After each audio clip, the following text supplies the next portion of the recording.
Gente, as crianças estão voltando às aulas aqui em Tatuí. E até esse momento, ninguém sabe dizer quem vai receber as crianças com deficiência que precisam de um profissional de apoio escolar. Esse vídeo não é alarmismo, é resultado de uma sequência de decisões que nós viemos apontando há semanas e que estão todas documentadas. Depois de um ano de parceria com a PAI aqui de Tatuí, garantindo cuidadores para essas crianças, a prefeitura decidiu mudar o modelo e abriu um pregão para contratar uma empresa privada. Questionamos essa escolha e o que aconteceu de lá para cá, vocês precisam saber. Como eu disse na tribuna, o pregão não era o caminho adequado para esse serviço. O pregão é um modelo de compra pelo menor preço. Serve para comprar cadeira, papel, material de escritório. Mas, para cuidar de uma criança com deficiência, não é um serviço comum. Exige formação específica, exige vínculo e exige um profissional que conheça aquela criança, aquela rotina e aquela família. O menor preço, gente, não mede isso. E é interessante que o edital dizia que a prefeitura ia contratar uma empresa especializada para atender essa demanda, só que quando ia definir os requisitos, o edital exigia a qualificação apenas dos profissionais que seriam contratados pela empresa. E não exigia absolutamente nenhuma comprovação de especialização da empresa que ia organizar, supervisionar e executar todo o atendimento. Uma empresa sem nenhuma experiência com educação inclusiva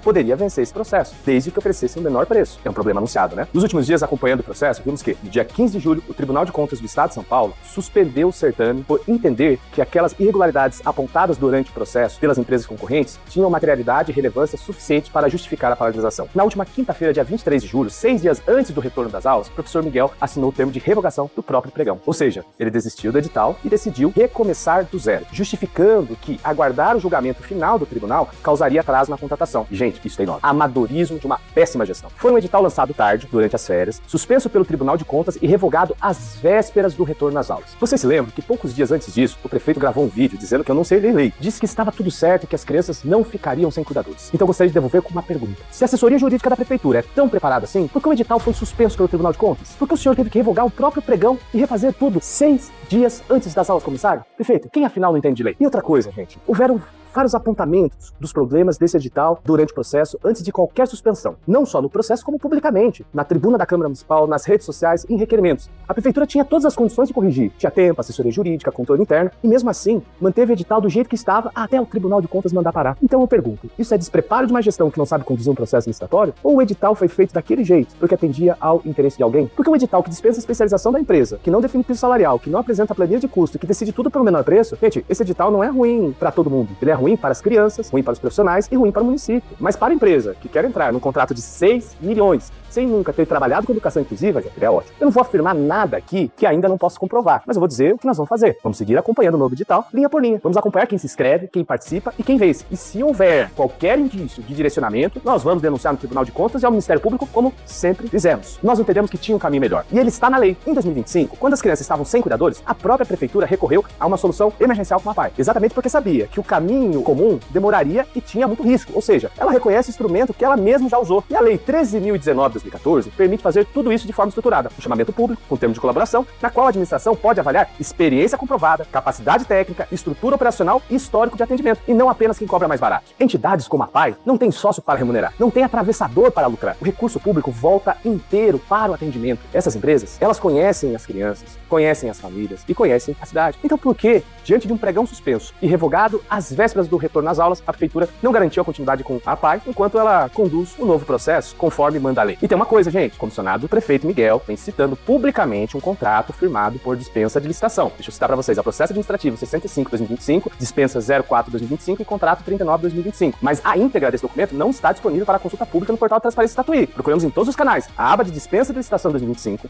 o drive do portal da Transparência, e o documento não consta nenhum deles. Apenas o registro de pagamentos sem o documento assinado na parte de contabilidade. Eu gostaria de perguntar, diante disso, como um cidadão fiscaliza um contrato que não está acessível? Como um vereador eleito debate um documento que a prefeitura não publica? Como um comissionado tem acesso a um documento que a população não tem? Transparência não é favor, prefeito Miguel. É a obrigação constitucional. E as crianças estão voltando às aulas. E a pergunta mais importante segue sem resposta: quem vai garantir que nenhuma delas fique sem o atendimento de que precisa? Por fim, desde o início, o nosso compromisso foi um só: estudar os documentos, ouvir as famílias e exercer o dever de fiscalização que a população nos confiou. Foi assim em 2025, quando cobramos medicamentos, tratamentos e cuidadores. É assim agora. Fiscalizar não é criar problema. Fiscalizar é fazer a pergunta certa antes que o problema recaia sobre quem mais precisa. Podem contar com o nosso mandato. Nos siga para acompanhar o nosso trabalho aqui nas redes sociais.